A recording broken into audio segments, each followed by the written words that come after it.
Good morning, everybody. Welcome to another episode of Hawk Blogger Mornings. I am Brian Nemhauser. You can find me on Twitter, Instagram, TikTok, YouTube, Blue Sky, pretty much everywhere at Hawk Blogger. And today, you'll also find me at the Virginia Mason Athletics Center as the Seahawks have a press conference at 1 p.m. Pacific time today.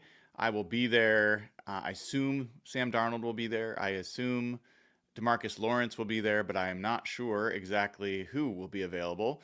So make sure you are subscribed to the channel. Make sure you've clicked the bell to get notified because who knows?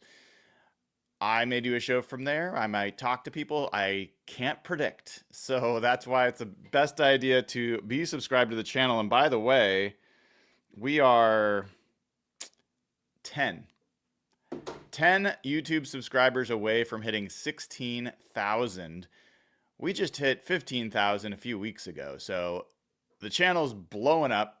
And thanks to all of you for coming along for the ride.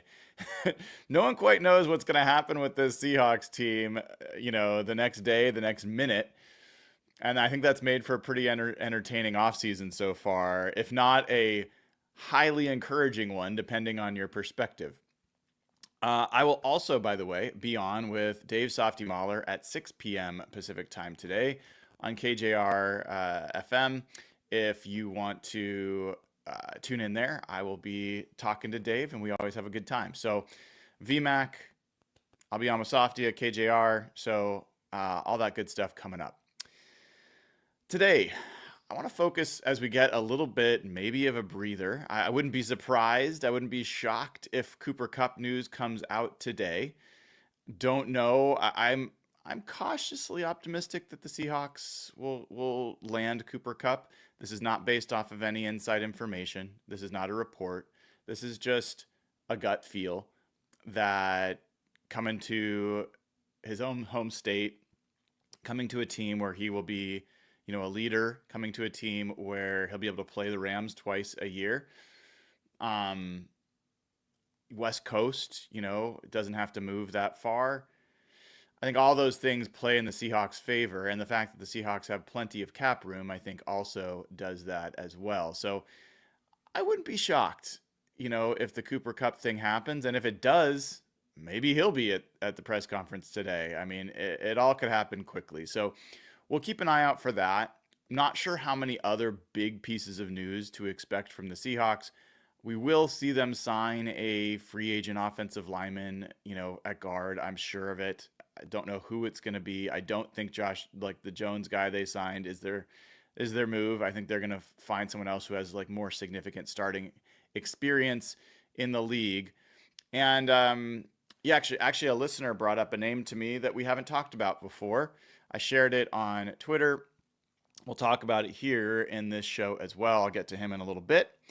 And another name that came available today that's at least worth mentioning is David Andrews, the longtime multi-Super Bowl winning, multi-Pro Bowl center for the New England Patriots, was released by the Patriots today. And I think people are wondering if he's going to retire or not. He had shoulder surgery on a shoulder that he's had surgery on before.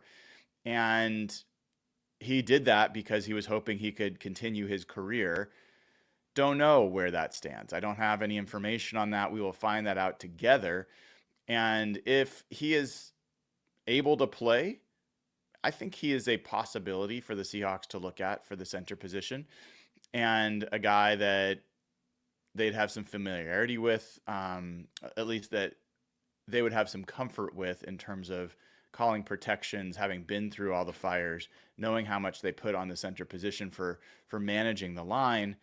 It's not out of the question. Now, it would be a little bit cautious about whether the Seahawks would have a second straight season with a center who decides to retire in the middle of the year after Connor Williams did that last year. So I think they'd be maybe a little gun shy and they'd want to have real certainty about that. But I think that name at least belongs on the watch list, so to speak, for the Seahawks going forward. So, Yeah, I see a lot of folks, still talking about the DeMarcus Lawrence thing. I'm not going to talk about that quite as much today. And I do understand why people are confused a little bit about why the team's spending money on a soon to be 33-year-old edge player. And the thing that gives me a lot of comfort, or at least some comfort, is that Adam Dirty was with this guy like 12 months ago, or 13 months ago, before he got hired to the Seahawks. Knows him really well. I think the Seahawks signed him to a very incentive friendly deal. And if it doesn't work out after a year, I don't think the Seahawks are going to be in that much of a world of hurt for having done it. If it does work out, it's a massive upside. I mean, they might have just added their best edge player. They might have just like unlocked a whole new level of pass rush for a pass rush that was already pretty good last year. And could also, mentor the young guys, Boye Mafe and Derek Hall, in ways that they just haven't had that level of pass rusher added to the mix. Plus, even if he's like fallen off, he was like one of the best run defenders at that position in the league. Losing a little bit of speed won't hurt his ability to defend the run that way. And so, having that kind of elite run defense ages pretty well and is pretty darn valuable. So add to all that, Mike McDonald's had a pretty good track record of taking, vets like Jadeveon Clowney, Kyle Van Noy, and having them have career years under his coaching. So I get it. I understand. I mean, like, I'm not sitting here saying that that's the difference between them and a Super Bowl or something, but I think it's a pretty good signing given the options they had and the places they could park that money. I think that's a pretty good place for it. So what I wanted to talk about today was something a little different, something I've been kind of alluding to over the past few days. And the reality is the Seahawks missed out on Will Fries. They went after him, they shot their shot, and they missed. It's the reality. And people, myself included, immediately pivoted to Mekhi Becton and Tevin Jenkins and Kevin Zeitler. The team really didn't. And it doesn't seem like they're going to. And that's the reality of their evaluation of this group. And I think it's not far off. Obviously, Zeitler would have been a great get. He ends up signing in Tennessee where his family lives. That's a tough thing to beat out. So what do you do now? And what's your plan for actually improving the most important part of your team that needs improvement? And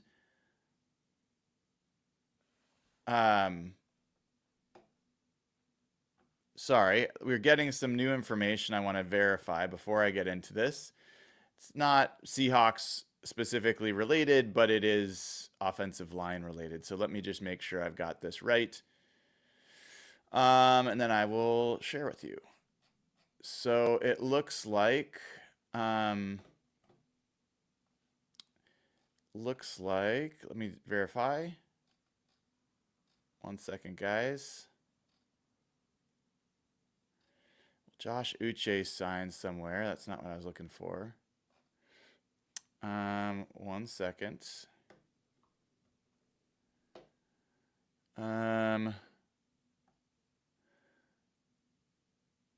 Somebody mentioned something about Tevin Jenkins. I'm not seeing it. So if that's accurate, I'd love a link, but I'm not seeing it anywhere. So,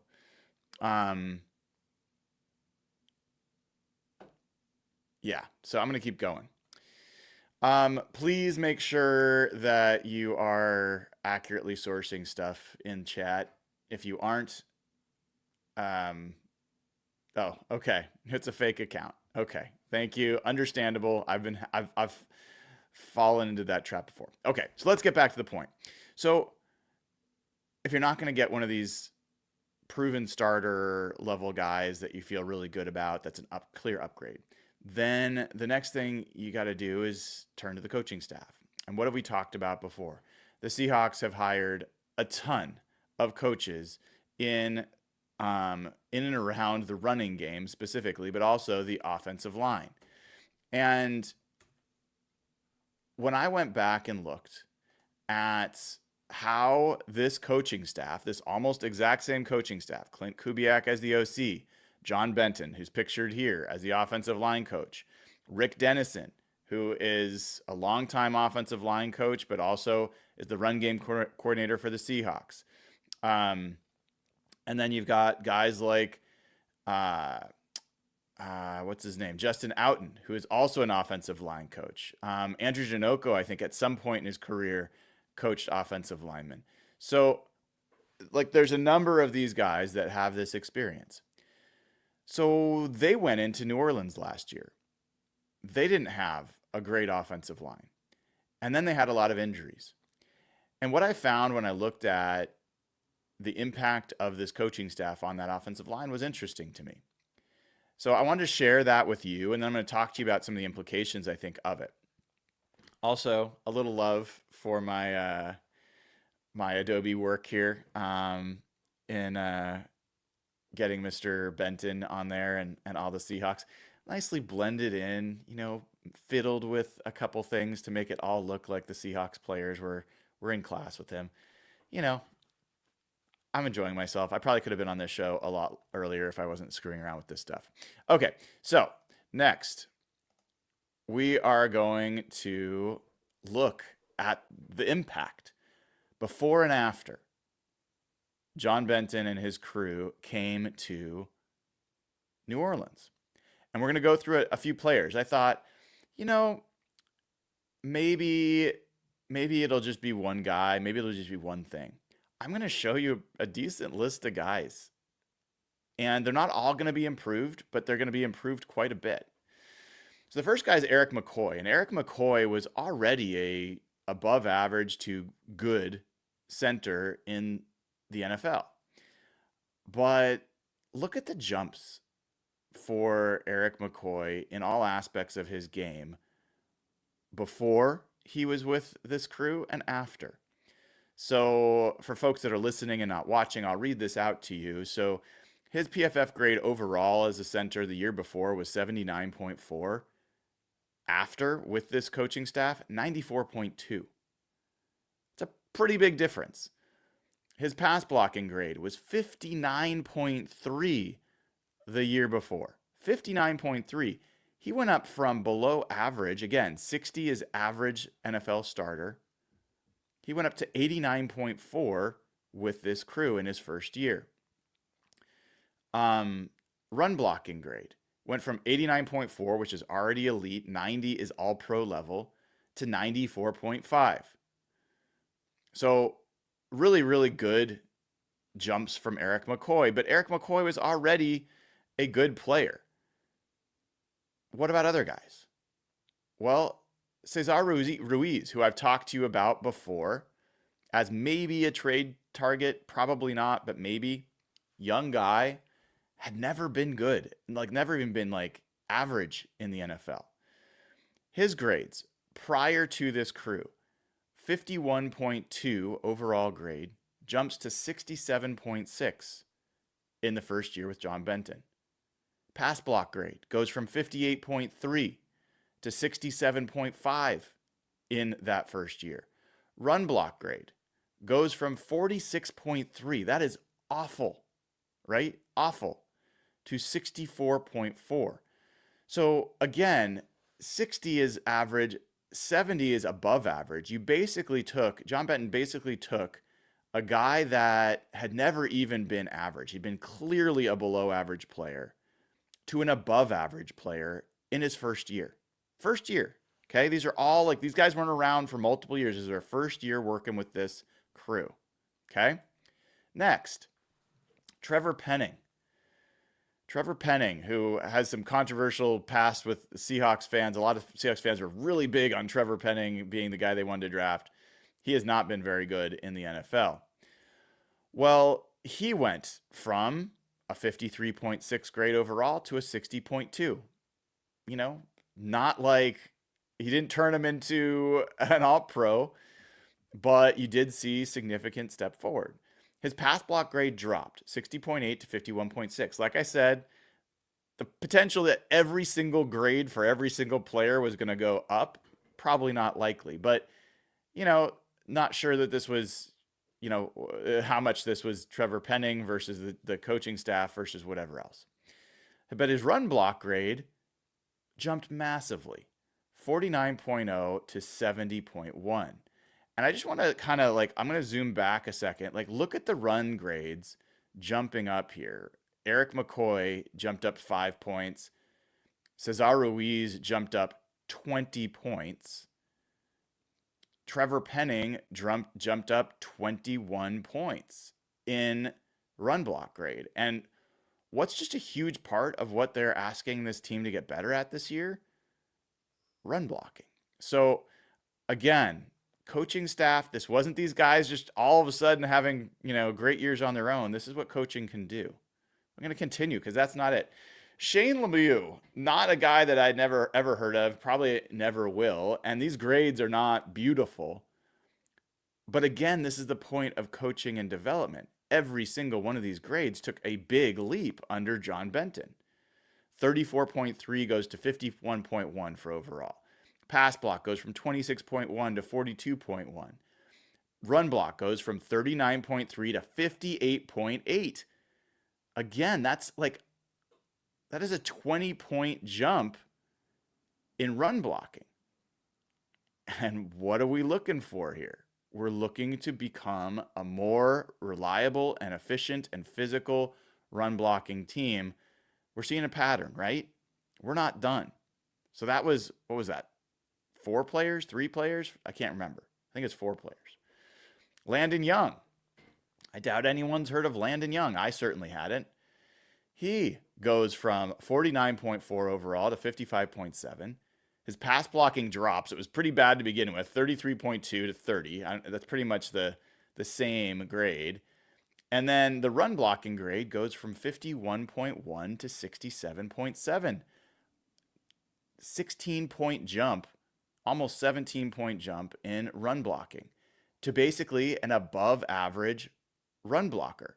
Landon Young is not somebody anybody would have known before I probably mentioned him. Maybe you're friends with him. I don't know. But he is not a well-known name. We're still not done. Lucas Patrick, another guy. And by the way, pay attention on Lucas Patrick here. I want to give credit where credit's due.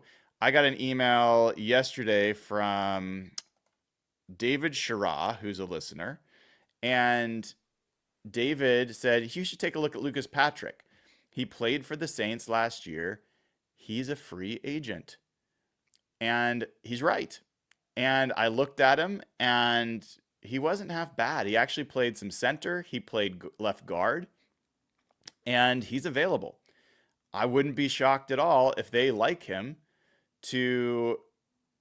that they would look to add Lucas Patrick to the Seahawks. That could be exactly the kind of player they would look to add and already know how John Benton and staff want this thing to run. So if you look at Lucas Patrick's grades, he went from a 50.5 overall to 64.6. Pass block went from 40.6 to 60.3, a 20-point jump, and run block improved from 61.6 to 66.3. So as you kind of look through, that's a pretty good, track record for John Benton and staff, Eric McCoy, Cesar Ruiz, Trevor Penning, Shane Lemieux, Landon Young, Lucas Patrick. That's 6 guys, 6 linemen. I could have kept going, but I did have to get the show where they improved and led this to a big jump. So what does all this, I think, mean?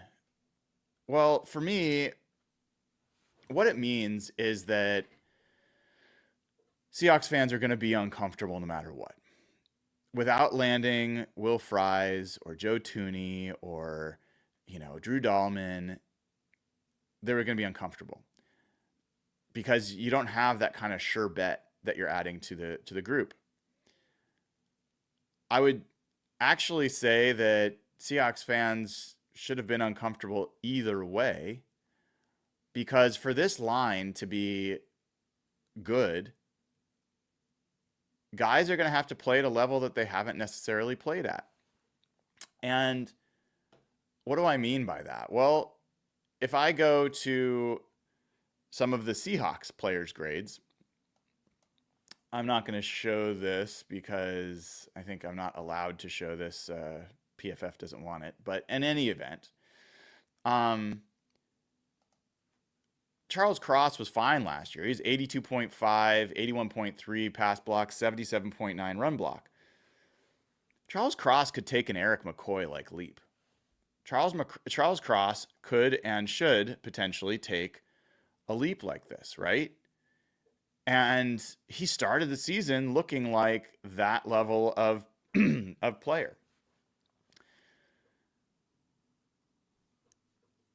Oluwatimi was a 64.2 graded center last year. That's not that bad, guys. His pass blocking was 54.8, so you'd want to see that jump. But his run blocking was already 65.8. If they can jump him 20 points, 17 points, you're talking about a guy that's Pro Bowl level, above 80 in run blocking. I don't think that's crazy. Jalen Sundell, who will potentially get an opportunity in this, he only had 57 snaps last year. He had a 74.5 pass blocking grade. He had a 46.4 run blocking grade. I have a feeling this scheme's going to fit him a lot better. If you can have him take the same kind of leap, you could have a really interesting player at either guard or center. Christian Haynes, who I've talked about a lot, I think had a false start last year in terms of getting rotated in one series here, one series there. I don't think that's exactly how you want to do it. He had a 48.45 overall grade, 51.9 pass block, 49.8 run block. I think it's very realistic that he could take a big step forward and be in the high 60s. I don't think that's crazy at all. I think it's possible he could get into the 70s. And then Satoa Lamea, he had really bad grades. 36.9, 17.8 pass block, but he did have a 52.3 run block grade. I saw a lot more from him than what those grades imply. And I'm not ruling out that he's going to be right in the mix for this. And then Abe Lucas. He was, in his own admission, kind of operating off of 1 foot last year, as he was still recovering, but he made it through, played 400 snaps, 7 games. All his grades were over 60, 61.9 overall, 65.7 pass block, 62.8 run block. He absolutely is going to be a guy I expect to be over 70 in almost all those categories come this season with this coaching staff. And the other piece here, this isn't just necessarily that they're teaching them how to play. It's not just about, okay, now they know how to do something that they couldn't do before. It's that they're going to run the ball more often. What does that mean? That means that there's going to be fewer dropbacks. It means that there's fewer opportunities for defenders to actually challenge the pass blocking, which is where the Seahawks really struggled the most. So fewer opportunities to sack the quarterback. There's also more play action in this, which often affects pass rush and helps offensive linemen. I showed you plays yesterday, which, by the way, showing you guys film yesterday demonetized my video in the afternoon about Marquez Valdez-Scantling and the DeMarcus Lawrence signing. So I will not say no to super chats and Venmo at Brian-Nemhauser contributions to make up for that demonetized video, or patreon.com/hawkblogger joins. All that's great. That was a bummer. That lost me some money. But in any event, when I was showing you that video yesterday, you saw examples of the offensive line moving like it was a run block and the play being a bootleg play action pass. You're not even pass protecting in that situation. You are run blocking. And so there's going to be these moments where the team is like, the players are doing the same thing over and over and over again, and they're going to get good at doing that exact same thing as an outside zone team. And they're just not going to have as many situations where they're really asked to do what Ryan Grubb asked them to do, which is 5-step, 7-step drops, hang in the pocket, look for an explosive play. That's not as much what you're going to see from this group. And when you do, you also might see more max protection and more guys held back. You're going to see more 12 personnel, 2 tight ends, which also helps the line block. It gives more people on the edge, so you're not getting a free rusher off the edge, which also helps the tackles then protect the guards, and so forth. So you're going to have a scheme and a situation that is going to be so much more advantageous for the offensive line than it's been for years. And it doesn't mean that these guys can just be the same players they were. They're going to have to step forward. They're going to have to be better. No doubt about it. But I think there's a lot of reasons to believe that this crew, plus a veteran at least, plus probably 1 to 2 draft picks, good draft picks, you add a Donovan Jackson to this crew, you add a Gray Zabel, you add a Tate Ratledge, a Jared Wilson, one of these guys, 2 of these guys, there's going to be a lot of competition. There's going to be a lot of quality. And by the way, I didn't put him in here because it wasn't an improvement thing, but Talisi Fuaga was a rookie last year. I told you how much rookie offensive linemen struggle in their first year and how few of them even get grades over 60. Talisi Fuaga had a pretty good year. All his grades were pretty much 65 and above. Now, that's a high draft pick. Maybe that's not realistic for these other guys, but I look at Donovan Jackson. I think that guy walks in and is immediately an above average guard in the NFL. Immediately. You look at, you dare to dream if Will Campbell somehow falls, which I don't know if he will, but he does have measurables that could have him fall. I think he jumps in right away. If you have, I'm not as sure about Gray Zabel right away hitting that, but I really like Gray Zabel as a lineman. And some of these other guys as well. I think Tate Ratledge and Donovan and Jared Wilson are probably guys that I wouldn't necessarily expect to start as rookies, but I'd expect to really press and push and eventually be part of the solution. So, that was the piece that I wanted to share with y'all, that there's hope, realistic hope. This isn't just copium hope, that this offensive coaching staff has proven that their system and their coaching style has made dramatic improvements in offensive linemen in their very first year working with them. So I'm encouraged by that. I'm curious about it. And I think that we will see pretty soon whether or not there's reason to believe that it's not just a 1-year thing, that those guys can do it with the Seahawks. So appreciate that. Make sure that you all tuned in for that. Make sure you give the show a like and subscribe. I figure people want to do some mock drafts because we haven't done a mock draft for a while. So let's do some mock drafts. We'll do Pro Football Network first. Mock draft simulator.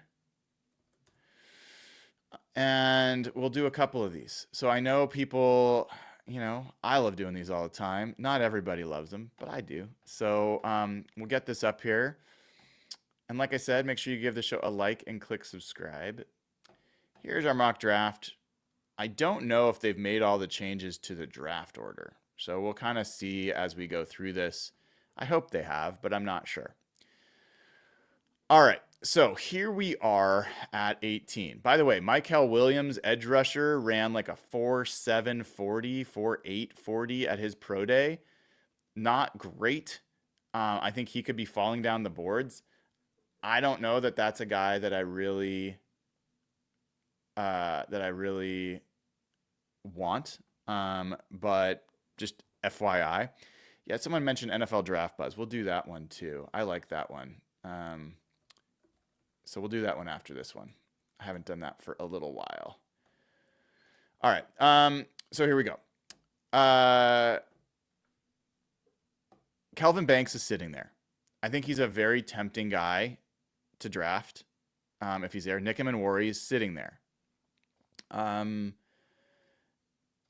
You've got Gray Zabel, Donovan Jackson. You know, like for me, if I'm in this situation, I continue to think the trade down is the way to go. I don't think Emin Worry is a guy that I love. And so, you know, but I have to admit, it's a little harder for me to make that move, at least at 18, given the way things have gone with free agency on the offensive line.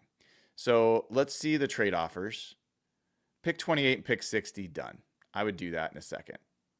This is a reasonable offer from the Raiders, but I don't want to move down to 37, 33, and 67. No. So we're going to take this trade. And people are like, I can't believe you're leaving Kelvin Banks. So here's the thing with Banks. I think Banks is really impressive on the move. I think he's a good targeter. I think he's got good potential. I also think he's a little bit of a work in progress as a pass blocker. And I think that there is a lower floor for Banks.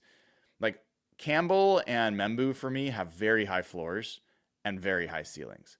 Banks has a very high ceiling and a lower floor, like than I feel like. I wouldn't just necessarily jump at him because honestly, I think Donovan Jackson could end up being a better guard than him. I think Gray Zabel could end up being a better guard than him. And you're not asking either of those guys to really change their position, where you are asking Kelvin Banks to do that. So if I can get another second round pick for moving back 10 spots, I'm going to do it. And let's see if I regret that decision. So Donovan Jackson's there. Gray Zabel's still there. I don't regret this decision one bit. I feel very, very good about this decision. Now, you do lose Emin Worry, I'm guessing. Yeah, he just went in the pick ahead of us to the Ravens, which is funny and not surprising. So now you've got this Gray Zabel, Donovan Jackson pick. Donovan Jackson, for me, is just like the most projectable guy. I just really like everything that he brings.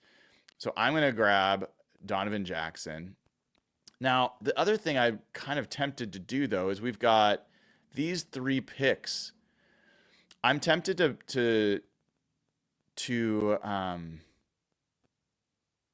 I am tempted to trade up. And so I'm going to see if I can draft Donovan Jackson and pause the draft, okay? And I'm going to try to trade up, okay? Let's try to trade up to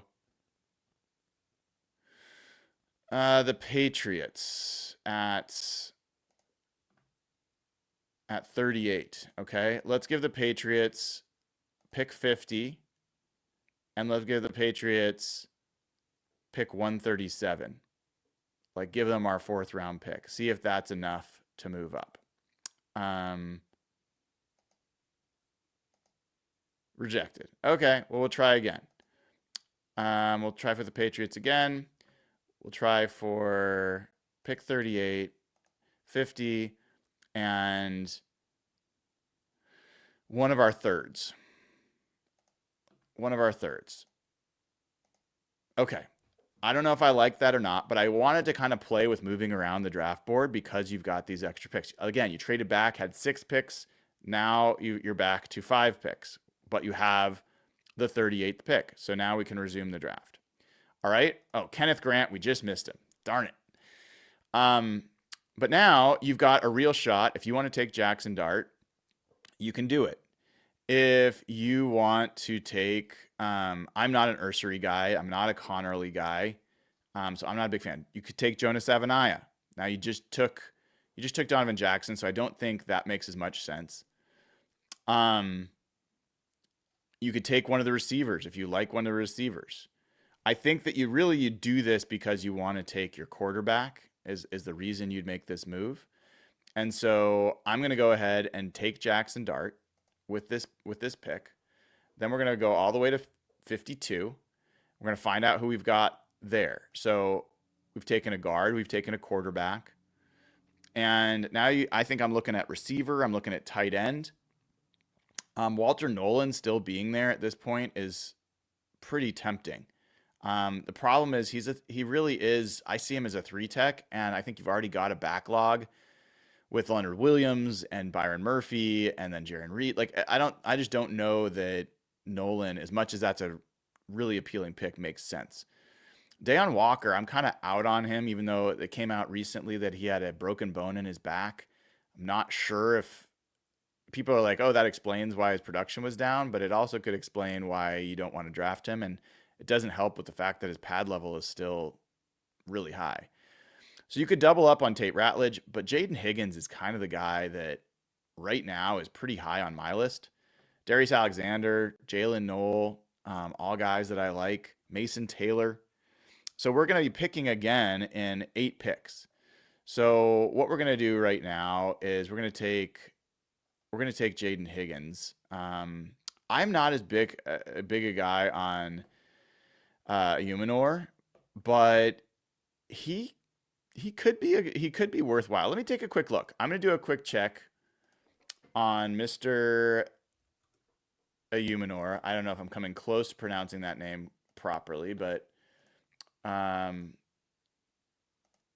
going to look up Eric Humanor, and we're going to look at his blocking. He was a pretty good blocker. 64 grade. It's not bad. Yeah, I don't hate that. He's got some things I like. But Jaden Higgins, I just really like Jaden Higgins. I think he's a great fit. So we're going to draft Jaden Higgins right here. Here we are at 60. And I think so we're going to go 60 to 82. I either double up with Tate Ratledge or I take Darius Alexander. I could take Jalen Noel as well, but Mason Taylor is probably the best pick right here. Like, I think that's the guy that really helps you grow. Omar Norman Lott, you guys know how much I like him. Wow, they have Holland Pierce very high. I think that's too high. But as I look through this, yeah, I think I feel pretty good about going with Mason Taylor here. I like that pick. I like the idea of him, Noah Fant's going into the last year of his deal.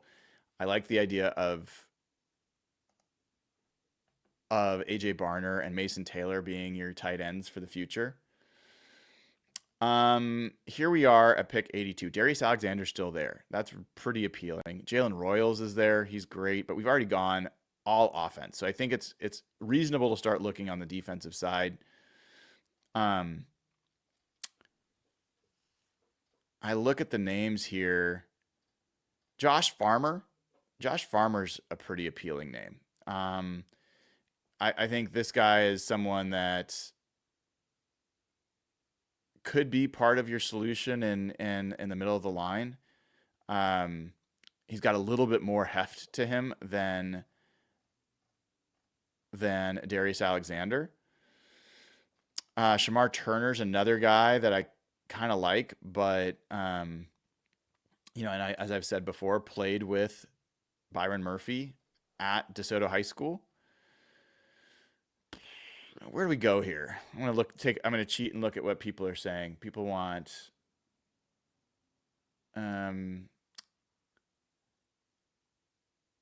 yeah, I'm not sure I see people clamoring for anybody. I'm going to go with Joshua Farmer. He's a guy that I like, and I loved that the other day when I was talking to Willie Lampkin, he said he was the best guy that he blocked. So let's go ahead and add Josh Farmer to the middle of your line. Now we've got a little bit of a weight to 137. Remember, we gave up 92 to trade up to 38.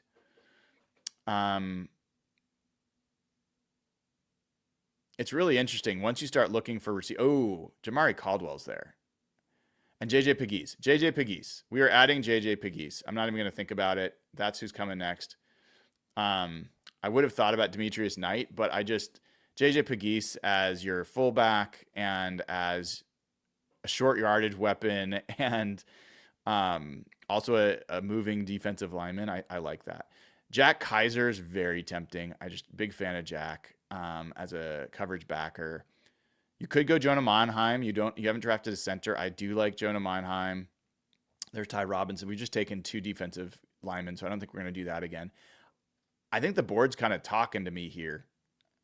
I pretty much would go with Jack Kaiser here and not think twice about it.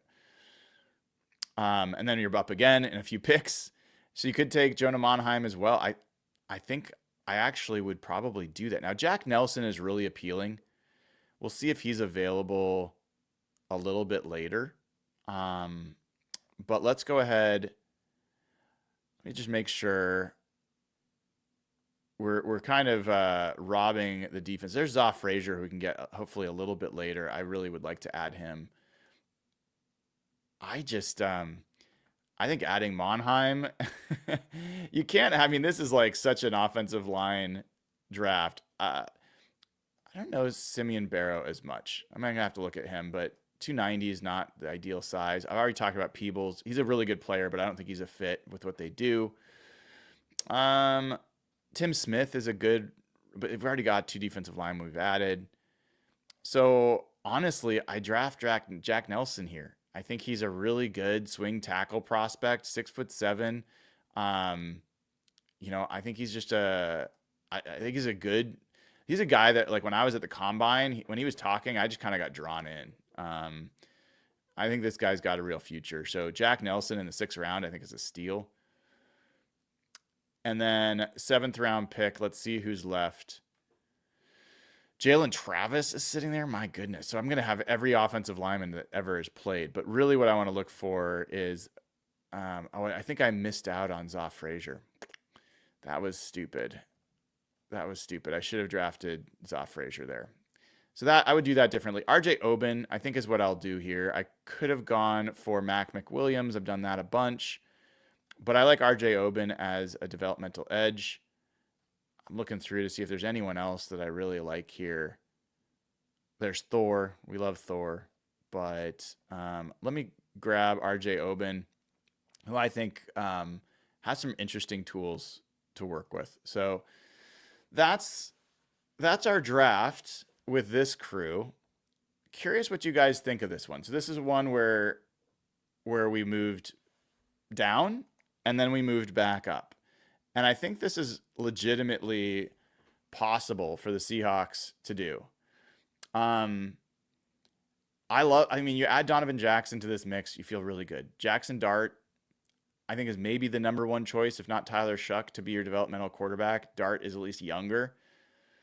Higgins might be my number 1 choice for them, other than Jack Besh is pretty high on my list, but Higgins or Besh are really high on my list. Mason Taylor, I think, could end up being the best tight end outside of, he could end up being the best tight end in the draft. Who knows? He's just an easy athlete. And I think he's got a lot of work to do as a blocker, but I think is a really, really good receiver. And I think could be a good fit in this system. Josh Farmer is a really solid defensive tackle. JJ Pegues is another good defensive tackle, but also a fullback. Jack Kaiser, I think, is maybe the best coverage linebacker in this draft. One of the best. Jonah Monheim, really gritty center, and will give you some competition at that position. Jack Nelson is a swing tackle, and RJ Oben is a good developmental edge. So, yeah, I mean, I feel okay with this draft. Any draft that gets Donovan Jackson, I feel pretty good. I think the quarterback in the second round and moving up makes it a little bit harder when you lose that pick.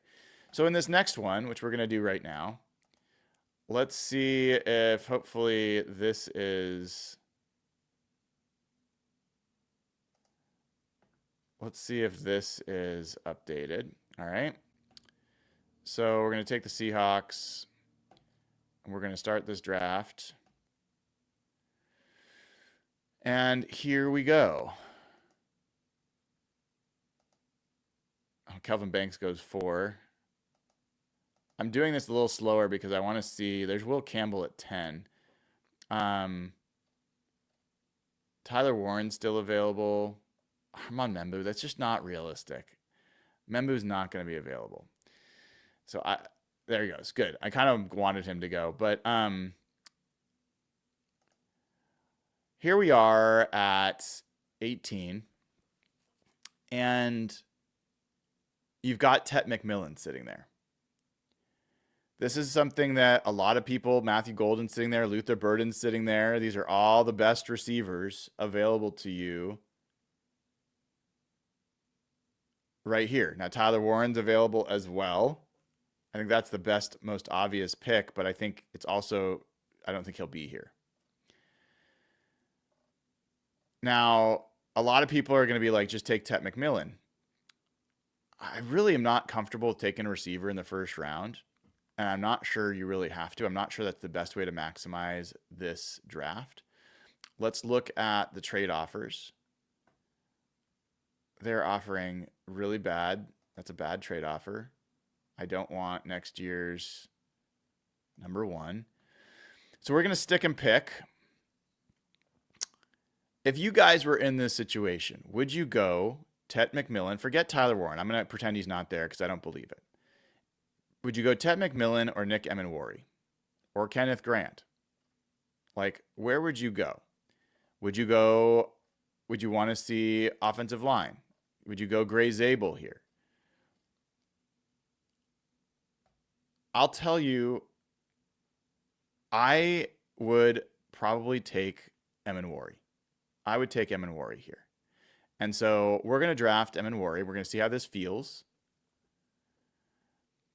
And I'm going to pause the draft as we get towards the later part.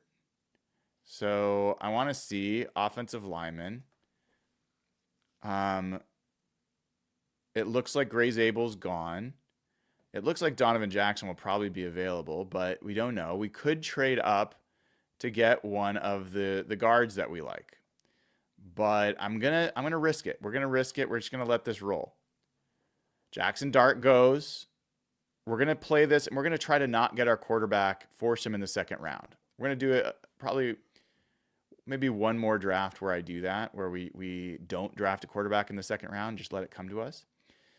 So here we are. Jonas Avenaya is there. Marcus Bowe is there. You know, we're going to have 2 of the next, 3 picks. So we've got some opportunity. I don't love the offense. Oh, Donovan Jackson's still there. See, that's so unrealistic. I just don't believe. I mean, I guess it's possible. Let's play it out. For the sake of realism, we're going to do a couple things here. We're going to take Trey Harris as our receiver, okay? We're going to take, and then we're going to take, I really like Jonah. I'm tempted just to take him, but we're going to take, let me make sure we've got Trey Harris, right? So I missed, I could take Jack Besh. There's Jaden Higgins. We're going to take Tate Ratledge. All right. Then we're going all the way to 82. And we're going to see what's available when we get to 82. A lot of stuff going. Jack Besh goes. I would have loved to have drafted him. Here we are. So Mason Taylor's sitting there. I think that makes a ton of sense. Ty Felton. Carson Schwessinger. I don't know. I don't know that he'll be there at that point. Chris Paul Jr. might be. He's a really good linebacker. Ozzie Trapillo is a great swing tackle. Makuba is an interesting safety. Um, Charles Grant. We are taking Charles Grant. I think Charles Grant might be the best outside zone tackle in this draft class and is really interesting. So I'm going to take Charles Grant. We haven't done that before. We're going to pick again in 10 picks, and we're going to see how this how this does. Well, we got a bunch of trade offers. Everyone wants who we've got available to us. So we could go. I'm kind of wanting to see where we are with. Is Jared Wilson still there? He is. He is. So I'm very tempted to take Jared Wilson. That's my default pick, but I'm also looking at tight end and playmakers in general because I think you need some. You could look at quarterback. So yours is there. I don't like him, so I'm not going to pick him. Shuck is going to be there for a while, so we're gonna let Shuck stick around. That'll be our pick a little bit later. Schwessinger's there. I'm not going to pick him because I just don't believe that's real. Jalen Noel's there. I think you got to go with Jalen Noel at this point. I really am tempted to take Jared Wilson, but I think Jalen Noel is too good of a player to leave without. And so if you come with Jalen Noel and Trey Harris, I think that's a really, really interesting pairing at the receiver position. So there we go. We're taking Jalen Noel as well. So you're getting really, I think, dangerous. Now, the thing is, you've got these receivers. Kubiak just doesn't play with a lot of receivers. So my hesitation is we've overloaded receiver and we've missed on tight end, which is where he does play a lot. Let's see if Jared Wilson somehow is still available. That would be cool, but it seems unlikely. And he goes. Gosh darn it. Oh, my gosh. He goes the pick before us. That sucks. There's Jordan Phillips. So that's Jordan Phillips or Josh Farmer are kind of my defaults there. But Kyle McCord's available as a quarterback. Somehow Darius Alexander's still there. Jeffrey Bass is still there, who I really like. Tyler Shuck is sitting there. I think I take Tyler Shuck here, and I don't think twice about it. And you feel like defense is really not getting the attention you want. Nickham and Warrior is your one ad on defense so far. And, I'm betraying my own rules in letting the defensive tackles go untouched. So I could make the case that was, I've made some bad choices in this one, but this is all just playing around. Jake Brenningstool, a guy that can play fullback, decent tight end, but I think you really got to look at the defense here. Jack Nelson's still there, but we already got a tackle. Kobe Bryant. And there's JJ Pegues. We're taking JJ Pegues. Feel good about that. And then we've got...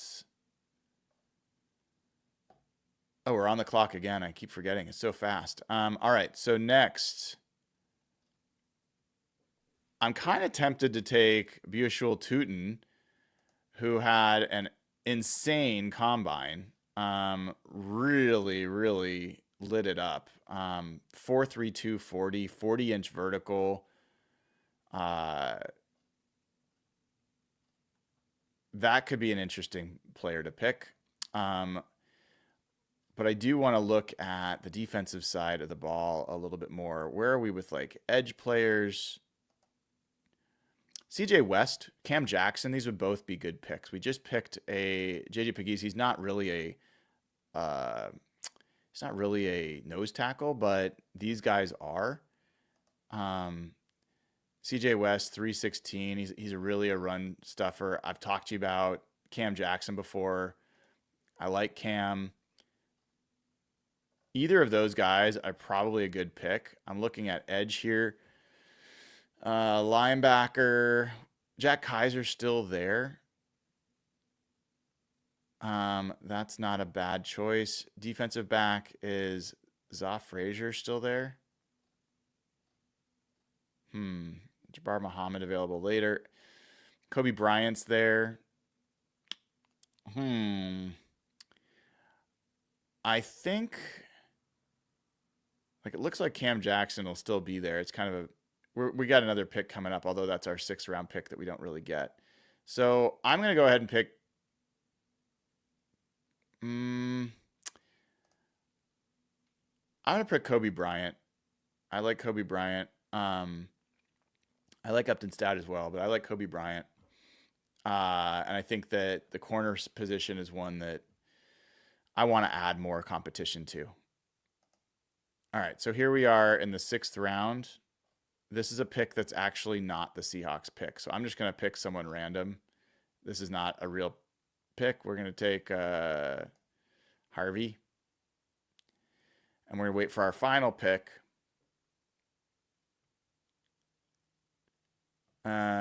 And see who is left on the board once we get there.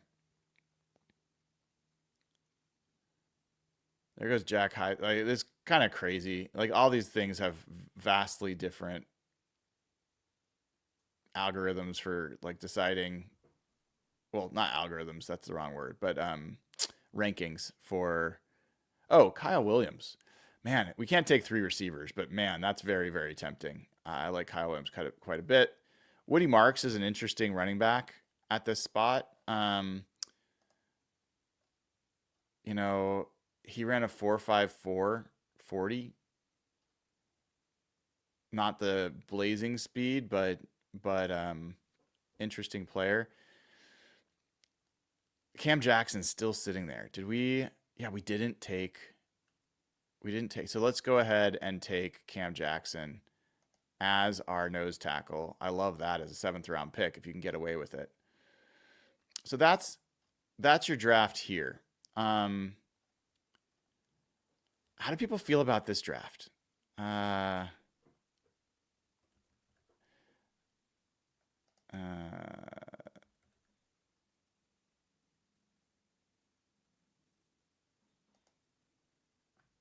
Okay. Can I? There. It lets me see it a little bit better that way. All right. So Nickem and Worry, safety, could be one of the biggest blue chips in this draft. Trey Harris, who's a really interesting deep threat receiver, could be your next Marquez Valdez-Scantling replacement, your next Rashid Shaheed kind of guy. Tate Ratledge at guard. Charles Grant, I think, was one of the best picks in this draft. I really think he could end up being a terrific swing tackle and push for starting reps. Jalen Noel and Trey Harris are really good. I'm just not sure. I think that's my mistake. Jalen Noel's certainly worth a 3rd-round pick, but I think you needed a tight end, and so I missed that. Tyler Shuck, I feel fine about taking him in the 4th round. JJ Pegues and Cam Jackson as your defensive tackles, I think is a pretty good get, especially because Pegues can be your fullback. Kobe Bryant, I think, is going to be a really good corner and challenge there. Don't love this draft. I don't love it. I'm having trouble with the Nickem and Worry drafts. As much as when I left the combine, I was like, that's the guy I want them to take. I'm struggling with it right now, given the state of the offensive line. And the other piece that I like Tate Ratledge a lot.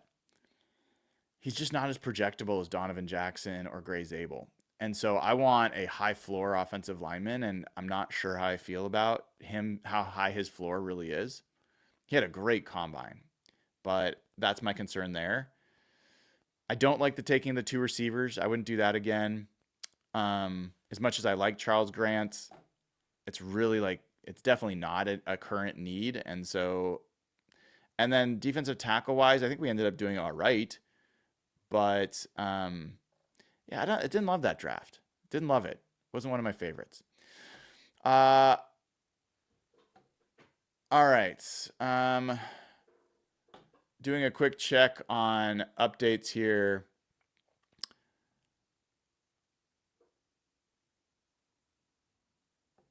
Let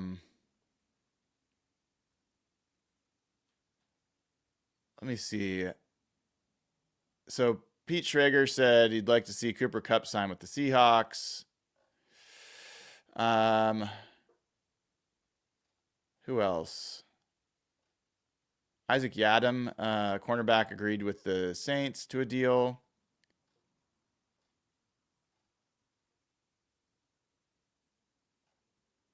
People are saying that Adam Schefter is linking the Seahawks to Cooper Kupp, but I don't think that's really new news. And oops. Just gonna refresh, make sure I got the latest. Yeah, Adam Schefter says the Seahawks, Broncos, Patriots are folks that are worth watching for Cooper Kupp. So we will keep an eye out on that. Let's hear it. Why don't we? I'll play this. Can hear this together. I haven't listened to this. I don't know what Peter Schrager is going to say, but let's listen to what he says about Cooper Kupp joining the Seahawks. All right, hold on. You guys should be able to hear this as I play it. I'd like to see him go to Seattle. He is a Washington State guy, and Seattle just said goodbye to two really good wide receivers in DK Metcalf and Tyler Lockett. And you insert Cooper Kupp, who went to Eastern Washington, is from the state of Washington, and is in the division with the Rams. And Bobby Wagner did the same thing in the reverse. When the Seahawks were like, we're done with Bobby Wagner, the Rams signed him, and he's like, I cannot wait to play Seattle and beat them twice a year. Right. This is going to be the opposite of that. Cooper Kupp, who's had some of his best days as a pro with the Seahawks, I just feel like Sam Darnold is going there with Jackson Smith and Jigba, and we've got Jake Bobo is the number 2 guy. All due respect to Jake Bobo, like Cooper Kupp's a huge upgrade from that. I'd like to see him go. Yeah, okay, whatever. nothing particularly new there. So let me get to super chats, and then there's one other thing I wanted to talk about. I'll be brief about it, but there's one other thing I wanted to talk about after I finish super chat. So CP Mortimer says draft and develop. He's been a member for 6 months, by the way. Draft and develop. Let's see some development. Yeah, 100%. And that's what the name of this show has been about. Hopefully you guys got a little bit more confidence that this coaching staff can make an impact with the way that they were able to develop the Saints linemen last year. Hawks fan Matt Man says, has Seattle painted themselves into a corner where they have to draft an offensive lineman at 18, or do their extra picks offer flexibility so they still have options? This is the question. I will tell you, I feel a lot of discomfort with the Seahawks passing on an offensive lineman at 18 because they missed out on one in free agency. 100%. I feel uncomfortable with it. That is a dangerous place to be. And you could be passing on really good players because now you feel the need to get one. I think there's also a pretty big gap between 18 and 50. And it's very possible that the guards that you love that could come in and maybe even start in their first year will be gone by 50. And so to me, the guys that fit the bill of guards that could start in year 1, Kelvin Banks is a possibility. Will Campbell for sure. Armand Membu for sure. Donovan Jackson, I think, is on that list. I think Gray Zabel is probably on that list. It's a little, I'm not as sure, but I'm pretty sure he would be a guy you could start his first year. I don't know that there's a lot of other guys that I'd put on that list. And if those guys are gone by 50, then you've really kind of blown it, I think. At the same time, you could potentially get some other guys later on that you feel good about and that maybe aren't year 1 starters. But the point is you kind of want them to be in the competition for year 1. So to answer your question, I do think that they've painted themselves in a corner. I think it could force them to trade up in the second round. They tried to trade up in the third round last year to draft Cooper Beebe. Weren't able to do it. Ended up settling for Christian Haynes. There's evidence, there's history of them trading up on day 2. They don't trade up as much on day 1, almost ever, maybe never. And I think that if I'm the Seahawks, what I really am trying to do is I trade back from 18. That's what I feel the biggest pull right now 18 is too high to take some of the guys. Like I think 18 is too high for Donovan Jackson. I think I could maybe make the case for Gray Zabel. He has a bit of, I think might have a higher ceiling, not sure. But in any event, I think the ideal is you trade back into the 20s, you gain an extra pick, day 2 pick, and then you draft your offensive lineman in the 20s. That's the ideal. I think that's the move right now. But the board is going to have to work with them, and they're going to have to find a trade partner. All right, PMW says, I'd take Zabel with the 1 and then Donovan and Emeka in the 2. Yeah. Emeka Egbuka like is a guy I've been down on because I don't think he's a great complement to JSN. I think he's too similar to him, but he's a really good receiver, and he will be a solid player. I like guys like Higgins and Knoll and Besh because I think they provide something very different.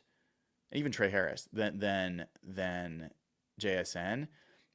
And I believe you need to create a bit of a collage or like a complementary room in the receiver group so that those guys are not all threatening the same areas of the field.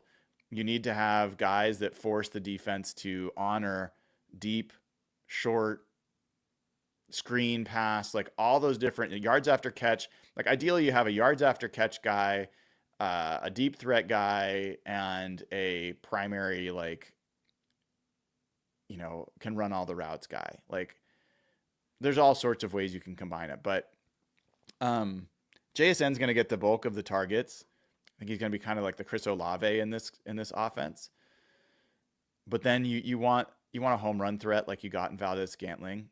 You want some size, ideally some contested catch ability. And then, I'd love to have some guy that's a yard after catch guy that can break some tackles or make people miss in the open field.